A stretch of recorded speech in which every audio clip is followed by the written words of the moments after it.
The golden bell's dark history seemed to be unfolding before his very eyes, and he was determined to unravel his secret before more lives were lost. Maria's peaceful afternoon was interrupted by the sudden ringing of her phone. She smiled as she saw the pastor's name on the screen, expecting a friendly conversation.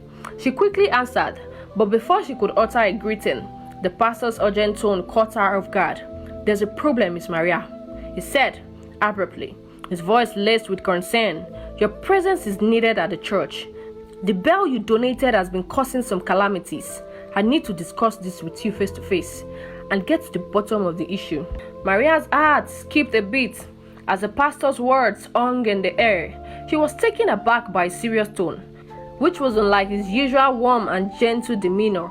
Before she could ask any questions, the pastor continued, "I need to ask you some questions, and it must be done with immediate effect." With that, he hung up the call, leaving Maria stunned and wondering what the pastor meant.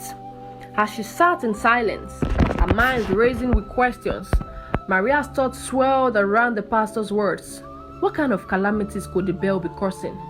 Why was the pastor so urgent? She had never seen him like this before. The more she thought about it, the more her curiosity grew. She knew she had to go to the church as soon as possible to get answers.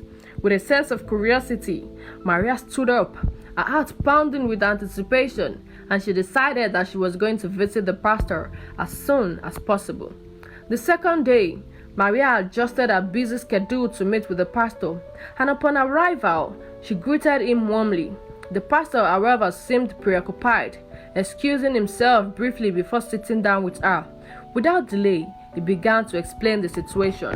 "Miss Maria, since you donated the bell, 4 persons had died. At the ringing of the bell, someone in the church falls down and dies," he said, his voice measured. "We've had 4 deaths already, and there is a need to understand why this is happening." The pastor's eye locked into hers, his expression serious. "I need to know everything about the bell. Where did you get it from, and how did you come across it? Any details you can provide might help us understand what's going on and put an end to these tragedies."